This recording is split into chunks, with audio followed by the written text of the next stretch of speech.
For years, you've heard about forgiveness. Churches preach it, self-help books recommend it, therapists suggest it. But Joel Goldsmith discovered something revolutionary that changes everything you thought you knew. True forgiveness isn't what you've been taught.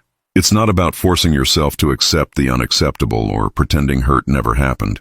What Goldsmith revealed through deep mystical practice is this: real forgiveness happens when you understand there was never anything to forgive in the first place. This isn't denial.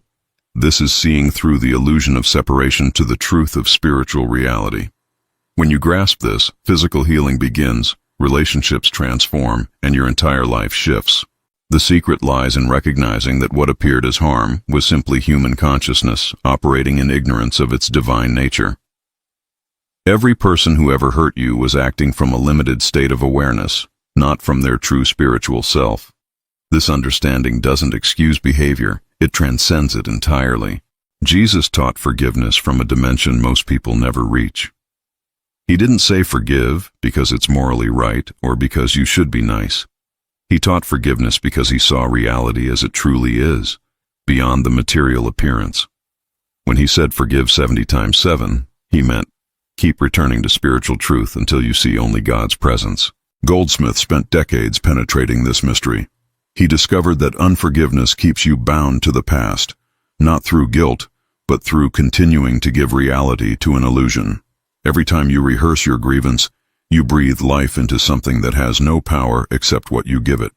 This is the invisible chain that blocks healing and abundance. The moment you truly understand forgiveness as Jesus taught it, something remarkable happens in your consciousness. The past loses its grip.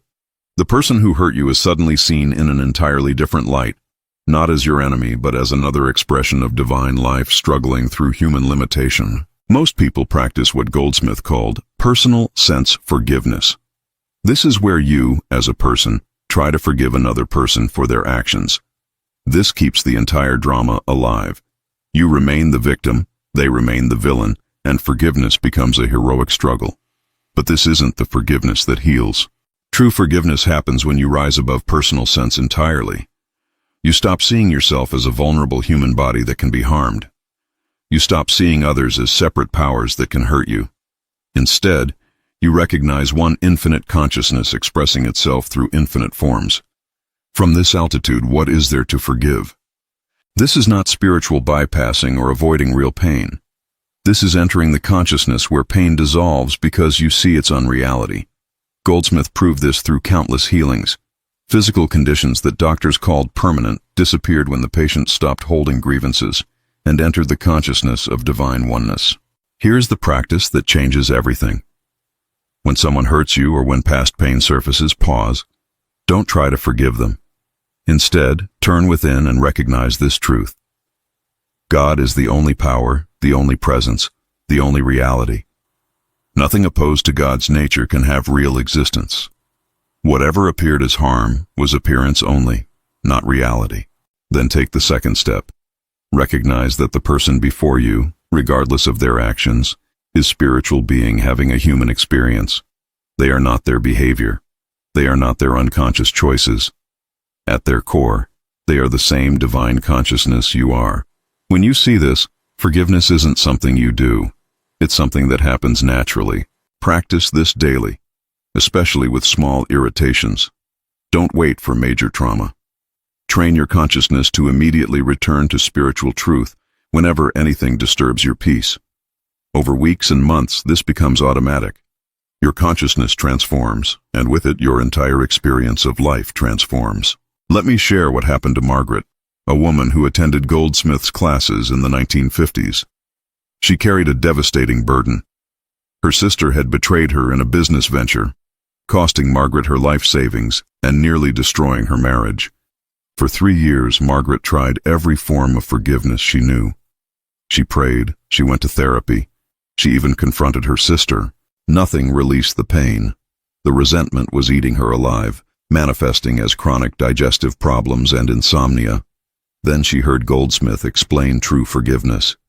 He told her to stop trying to forgive her sister as one person forgiving another person.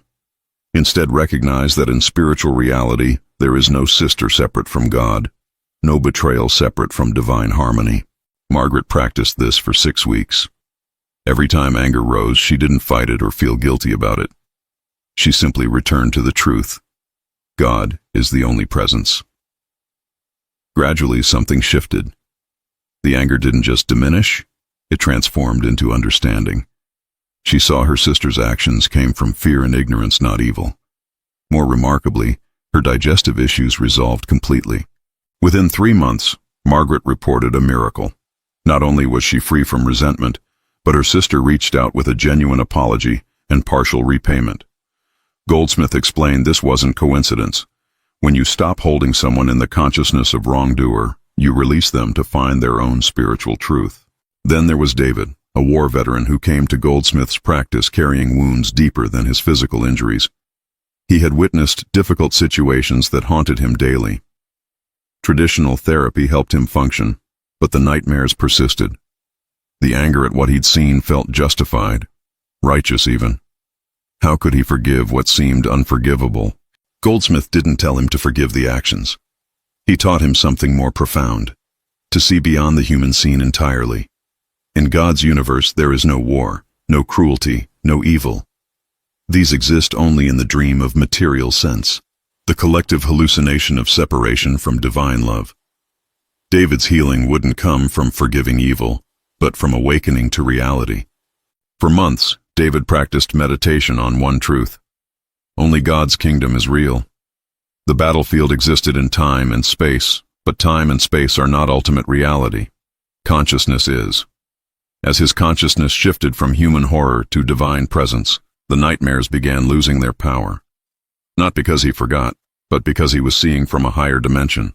After a full year of practice, David experienced what he called liberation. The memories remained, but they no longer controlled him. He could speak of his experiences without being dragged back into emotional pain. He had discovered what Jesus meant when he said, "My kingdom is not of this world." David learned to live from that kingdom. Consider Rachel's story, a woman diagnosed with an autoimmune condition. Her doctors found no physical cause until a perceptive physician asked about her emotional life. Rachel revealed she harbored deep resentment toward her former business partner who had treated her unfairly for years. The doctor suggested this might be connected, but Rachel had already tried forgiving countless times without success. When Rachel found Goldsmith's teachings, she understood why traditional forgiveness hadn't worked. She had been trying to forgive from the level of personal identity, keeping the victim's story alive, even as she attempted to release it. Goldsmith's approach was radically different. Stop seeing yourself as someone who was wronged, and the other as someone who wronged you. Rachel began a daily practice. Instead of affirming, "I forgive my partner," she meditated on spiritual truth. There is no wronged person here, no wrongdoing person there, only divine consciousness expressing perfectly. This felt almost impossible at first. Her mind screamed that her pain was real, the betrayal was real. But she persisted with the practice. Over 8 months, something extraordinary happened. Her autoimmune markers began normalizing. More importantly, her relationship with her former partner transformed without them changing at all. Rachel simply stopped reacting from old wounds because she had dissolved the wounded identity itself. Her doctor called it remarkable. Rachel called it the power of seeing with Christ consciousness.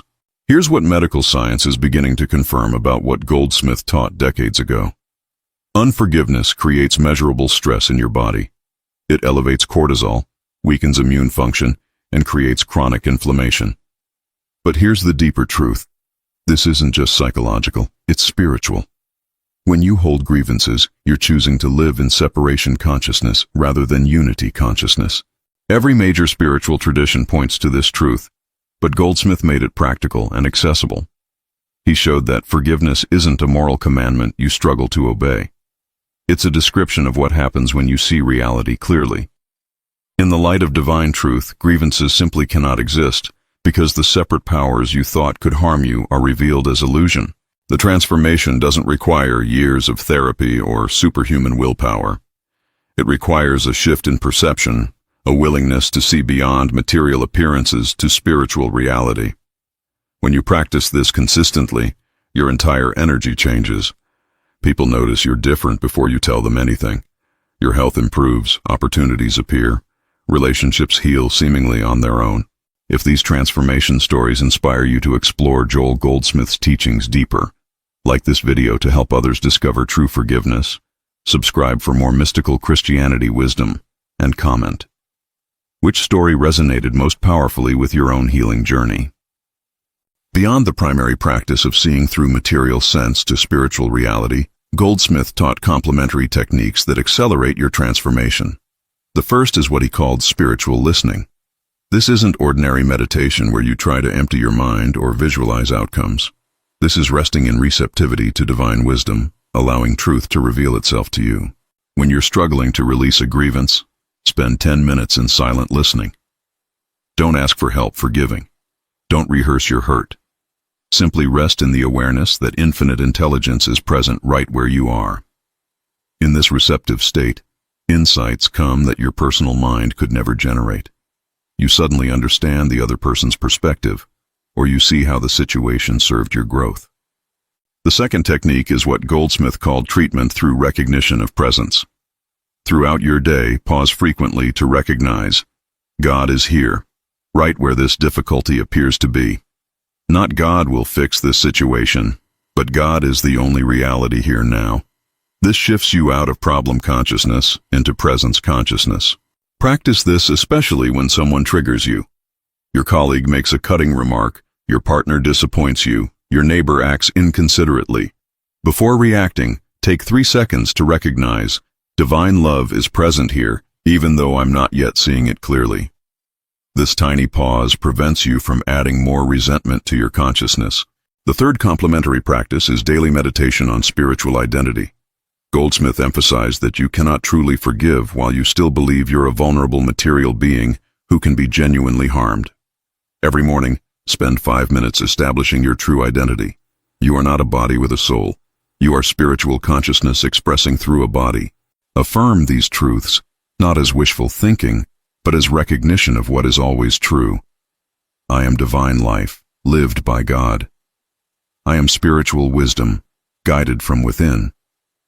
I am eternal consciousness, untouched by time and circumstance. As this becomes your established consciousness, forgiveness becomes natural, because you recognize nothing has power to diminish what you truly are. The fourth technique involves daily gratitude specifically focused on difficult people and situations. This sounds counterintuitive, but Goldsmith discovered it's transformative. Every evening, find something to appreciate about the person you're working to forgive. Not fake positivity, but genuine recognition that this challenge is pushing you towards spiritual awakening. Thank the situation for forcing you to deepen your practice, to discover spiritual strength you didn't know you had, to learn what cannot be learned in comfort. This isn't about being grateful for harm. It's about recognizing that everything in your experience, when met with spiritual consciousness, becomes a doorway to greater realization. Goldsmith also taught the power of impersonal forgiveness work. You don't just forgive those who hurt you personally. You practice seeing beyond appearances with everyone you encounter. The rude driver, the incompetent clerk, the difficult neighbor you deal with regularly. Each one is an opportunity to practice recognizing divine presence beyond human behavior. This trains your consciousness to automatically default to spiritual truth rather than personal judgment. When you're in the habit of seeing God's presence in strangers, it becomes natural to see it in those closest to you, even when they disappoint or hurt you. Your consciousness becomes a healing presence everywhere you go. Another powerful technique is what Goldsmith called bearing witness to the Christ in others. Regardless of what someone has done, there remains within them the divine spark, the Christ consciousness, their true spiritual identity. Your work is to bear witness to that truth even when they cannot. This isn't about ignoring harmful behavior or removing consequences. It's about maintaining your spiritual altitude regardless of another's actions. When you hold someone in the consciousness of their divine potential rather than their human failure, you become an invisible support for their transformation. Often, people change in your presence without knowing why. Your consciousness of truth about them calls them to their higher nature. The final complementary practice is maintaining what Goldsmith called the secret place of the Most High. This is a consciousness you cultivate where nothing from the outer world can disturb your inner peace. You don't build this through positive thinking or affirmations. You build it through consistent return to the truth that God is the only power. Create a daily practice of entering this secret place. Sit quietly and release every person, every situation, every concern into divine care. Not by pushing them away, but by recognizing they exist in God's universe, not in a threatening material world. As you do this day after day, you develop an unshakable core of peace. From this place of peace, forgiveness isn't work. It's simply how you naturally see everyone and everything. You've trained your consciousness to rest in spiritual reality rather than material appearances. Hurts still happen, disappointments still come, but they no longer penetrate to your core because your core rests in eternal truth. These complementary practices, used together with the primary principle of seeing beyond material sense to spiritual reality, create a transformation that goes far beyond releasing specific grievances. You become a different person, living from a different dimension of consciousness. This is the promise of Joel Goldsmith's practical mysticism, the fulfillment of what Jesus taught. Now let's address the challenges you'll face, because Goldsmith never promised this would be easy at first. The primary obstacle is what he called the resistance of personal sense. Your human identity doesn't want to dissolve. It will insist your hurt is real, your grievance is justified. The person who harmed you deserves judgment. This resistance is normal. When it arises, don't fight it and don't feel guilty about it. Simply recognize it for what it is, the voice of material sense trying to maintain its dominance. Return gently to truth. You're not suppressing your feelings. You're choosing which lens you'll look through, the material or the spiritual. With practice, the spiritual lens becomes natural. The second major challenge is what Goldsmith called the bootless cry. This is when you practice these principles but don't see immediate results. You're meditating on divine presence, but you still feel angry. You're recognizing spiritual identity, but your body still hurts. You're tempted to conclude this doesn't work and return to conventional forgiveness or just holding grievances. This is the critical moment. Goldsmith taught that spiritual realization operates differently than material cause and effect. There's often a lag between the shift in consciousness and the manifestation in experience. The transformation is happening in the invisible before it becomes visible. Your work is to persist in truth regardless of appearances, trusting the process. Another common obstacle is the guilt that arises when you can't sustain the elevated consciousness. You have a breakthrough, you feel free, you see with spiritual vision. Then something triggers you and you're back in anger and resentment. You feel like you've failed, like you're not spiritual enough.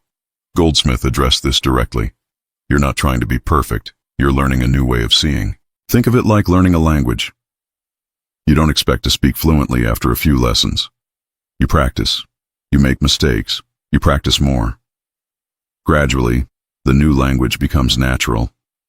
It's the same with spiritual consciousness. Each time you catch yourself in resentment and consciously return to truth, you're strengthening the spiritual muscle. The challenge of dealing with ongoing harm is particularly difficult. What if you're practicing forgiveness while someone continues to hurt you? Goldsmith was clear. Spiritual practice doesn't mean remaining in harmful situations. You can recognize someone's divine identity while also setting firm boundaries, leaving relationships, or seeking protection. True forgiveness coexists with wise action. You forgive by seeing beyond their behavior to their spiritual reality, but you respond to their behavior with practical wisdom. Jesus forgave those who crucified him, but he also told his disciples to shake the dust off their feet and leave towns that rejected them. Forgiveness is spiritual, boundaries are practical, both are necessary. Many people struggle with the challenge of forgiving themselves, which Goldsmith considered the deepest work. You can see divine presence in others but remain convinced of your own unworthiness. The guilt and shame you carry about your own past mistakes can be more paralyzing than anything others did to you. This requires the same principle applied inward. Stop seeing yourself as a person who made terrible mistakes and needs forgiveness. Instead, recognize that the one who made those choices was operating in limited consciousness, not from your true spiritual self. This isn't about escaping responsibility. It's about understanding that your identity was never separate from God, even when you were unaware of it. Practice this specifically. When memories of your failures arise, Don't rehearse the story. Don't wallow in guilt or try to convince yourself you're forgiven. Simply return to truth. God is the only presence, the only power, the only reality. The identity that failed exists only in limited material sense.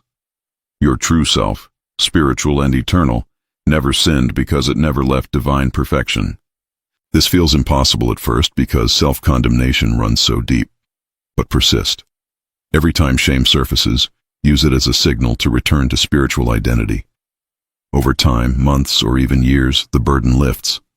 Not because you've earned forgiveness, but because you've awakened to the truth that you were never actually separate from divine love. The final major obstacle is maintaining your practice when life gets overwhelming. When you're stressed, tired, or dealing with crisis, it's easy to abandon spiritual principles and react from pure emotion. Goldsmith understood this. He taught that your daily practice in peaceful times builds the consciousness that sustains you in difficult times. This is why consistency matters more than intensity. 10 minutes daily of genuine spiritual practice builds stronger consciousness than occasional hours of desperate prayer. You're establishing a foundation that becomes automatic. When crisis hits, your trained consciousness responds with truth before your emotions can take over completely. Don't aim for perfection. Aim for return.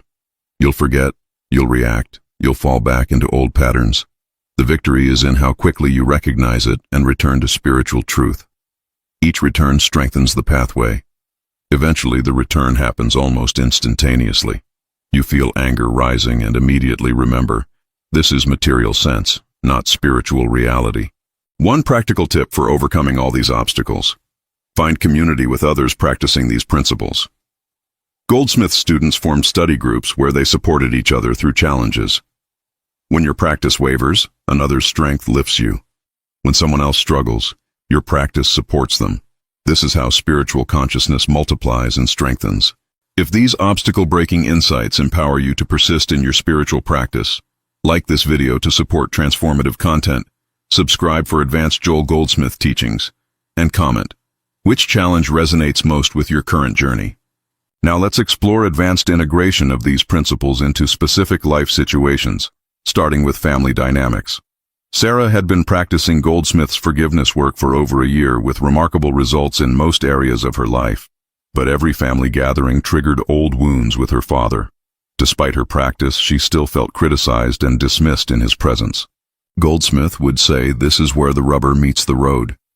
Family relationships are the ultimate test because they formed your earliest patterns of consciousness. The key is recognizing that you're not actually dealing with your father. You're dealing with your own consciousness about your father, the identity patterns formed decades ago that replay automatically. Sarah learned to prepare spiritually before family visits. She spent several days beforehand in meditation, establishing the truth.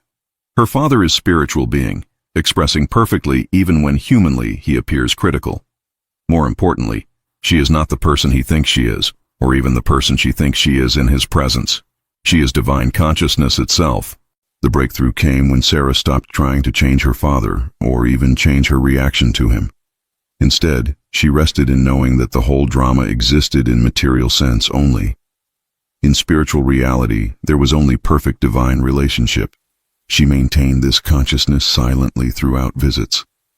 Gradually, incredibly, her father's behavior shifted without her saying a word about it. James applied these principles in the workplace where he faced a supervisor who seemed determined to undermine him. For months, James had tried conventional forgiveness, telling himself his boss was doing his best, trying to see his perspective. Nothing changed except James developed stress-related health issues from suppressing anger. When James discovered Goldsmith's approach, he realized he'd been trying to improve the human picture rather than see beyond it. He stopped focusing on his boss's behavior and began a practice of recognizing divine order governing his career. Not divine order that would punish his boss or get him promoted, but recognition that infinite intelligence was present right where the conflict appeared. This is crucial to understand. You're not using spiritual truth to manipulate outcomes. You're aligning with truth and allowing whatever needs to happen to unfold. James maintained his practice for 3 months while also updating his resume and setting clear professional boundaries. He wasn't passively accepting mistreatment in the name of spirituality. What happened surprised everyone. His supervisor was transferred to another department for reasons unrelated to James. His replacement immediately recognized James's contributions, but more significantly, James noticed he was no longer vulnerable to workplace dynamics in the same way. He developed an inner stability that didn't depend on external approval or fair treatment. Consider Maria's situation with health professionals after a medical misdiagnosis caused significant harm.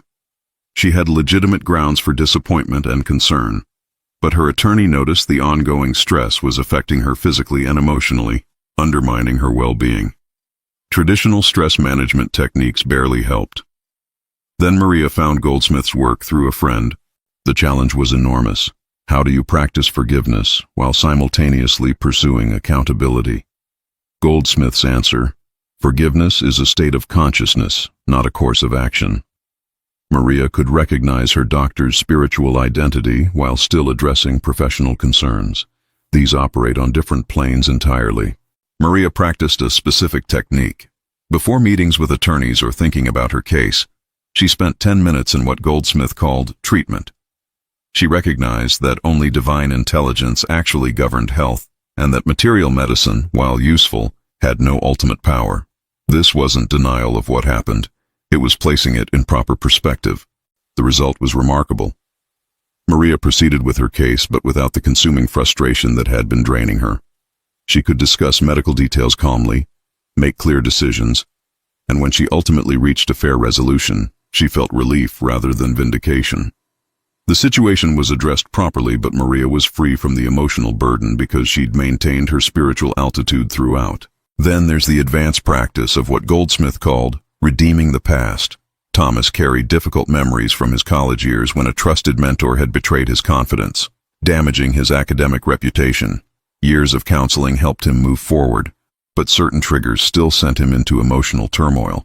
The betrayal happened decades ago, yet it remained powerfully present. Goldsmith taught that you don't heal the past by reliving it or even reframing it. You heal it by recognizing it exists only in memory, which exists only in present consciousness. Right now, in this moment, there is only divine presence. The betrayed student doesn't exist now. The betrayer doesn't exist now. There is only eternal spiritual being reading these words. Thomas practiced time redemption meditation. He didn't visualize the past differently or try to send love back in time. Instead, he rested in knowing that past, present, and future all exist in eternal now, which is God's presence. From this altitude, the timeline of betrayal lost its power. He remained the same consciousness throughout all appearances of time. This is perhaps the most advanced application because it challenges everything material sense believes about causation and time. But Thomas discovered that consistent practice actually dissolved the emotional charge around those memories, not by processing or integrating, but by awakening from the dream of time altogether. He was living proof that spiritual consciousness transcends psychological healing while including it. We arrive now at total transformation, where forgiveness becomes your natural state of consciousness rather than a practice you perform. Linda had been applying Goldsmith's principles for 3 years. Gradually, she noticed something profound. She could no longer sustain grievances even when she tried. Her consciousness had so thoroughly shifted to spiritual reality that material offenses simply didn't register the same way. This isn't spiritual bypassing or emotional numbness. Linda still felt appropriate emotions and took wise action when needed. But the sticky quality of resentment had vanished. Someone could treat her unfairly and she felt momentary frustration, but it passed quickly, like clouds across sky. She no longer rehearsed injuries or built identities around her wounds. Goldsmith called this living from the mountaintop. You've climbed so high in consciousness that you see human drama from spiritual altitude. You're compassionate toward suffering, including your own, but you're not fooled into thinking it's ultimately real. You respond to the human scene while remaining anchored in divine truth. The transformation affects everyone around you without you preaching or teaching. People feel different in your presence. Conflicts dissolve more easily. Others find themselves spontaneously apologizing or changing behavior. This isn't because you're manipulating them. It's because your consciousness of their divine nature calls them to it. At this stage of practice, you understand what Jesus meant by loving your enemies. It's not straining to feel warm feelings toward those who hurt you. It's seeing so clearly into spiritual reality that the category of enemy ceases to exist. Everyone is consciousness expressing at different levels of awareness. Some are deeply asleep in material sense. Some are awakening, but all are divine life itself. This consciousness becomes a healing force in the world. You walk into tense situations and tension eases without you doing anything. You think of someone struggling and they report feeling sudden peace. This isn't magic or wishful thinking. It's the practical result of established spiritual consciousness affecting the collective consciousness field. You also discover that living from this altitude doesn't make you passive or weak. Quite the opposite. You can take strong action, speak difficult truths, and maintain firm boundaries without losing your spiritual center. The difference is you're not acting from wounded ego or personal agenda. You're acting from clarity about what serves the highest good. People often ask at this stage whether you still need to practice. Goldsmith said yes, because you're maintaining altitude, not achieving it once and for all. Just as a pilot must keep making adjustments to stay at cruising altitude, you keep returning to spiritual truth. But it becomes effortless, natural, like breathing. The ultimate revelation is that forgiveness, rightly understood, is simply another name for seeing truly. You're not forgiving the world. You're waking up from the dream that anything exists apart from divine perfection. Every person, every situation, every appearance of difficulty is simply divine reality misperceived through the lens of material sense. When you see this completely, suffering doesn't disappear from human experience, but your relationship to it transforms entirely. You respond with compassion and practical help, while knowing that spiritual reality remains untouched and perfect. This paradox, holding both human tenderness and spiritual truth, is the mark of mature consciousness. You realize that Jesus' most radical teaching wasn't forgive those who hurt you. It was his underlying vision. There is only God, only divine presence, only spiritual reality. Harm, sin, evil, separation, these are all misperceptions that vanish in the light of true seeing. Forgiveness is the process of letting that light dissolve the darkness of material sense. This doesn't mean you suddenly have all the answers or never struggle. But you've found the key that unlocks every door. Whatever challenge arises, you know the response. Return to truth. Recognize presence. See beyond appearance to reality. This simple practice, applied consistently over a lifetime, transforms everything. So what happens when you truly understand the power of forgiveness Jesus taught through Joel Goldsmith's mystical lens? You discover you're not a vulnerable human trying to survive in a threatening world. You're infinite consciousness experiencing itself through a human form. Nothing can actually diminish you because what you truly are was never born and will never die. You stop collecting wounds and building an identity from your suffering. Instead, you use every difficulty as an opportunity to practice seeing from spiritual altitude. Your biography no longer defines you. Your past no longer controls you. You're free, genuinely free, in a way that most people can't even imagine. Your relationships transform because you're no longer looking to others to complete you or validate you. You're meeting them from wholeness, seeing their divinity even when they can't see it themselves. This changes the energy of every interaction. You become someone people instinctively trust and feel safe around. Your health improves because you're no longer poisoning your system with the stress chemicals of chronic resentment. Your career flourishes because you're no longer sabotaging yourself with victim consciousness. Your spiritual life deepens because you've moved beyond religion into direct experience of divine presence. You've discovered what Jesus knew and Joel Goldsmith proved. When you see truly, everything changes. If your consciousness has expanded through these Joel Goldsmith teachings on the true power of forgiveness Jesus demonstrated, like this video to help others discover spiritual freedom. Subscribe for more transformative mystical Christianity, and comment "I am transformed" to affirm your commitment to seeing with spiritual vision.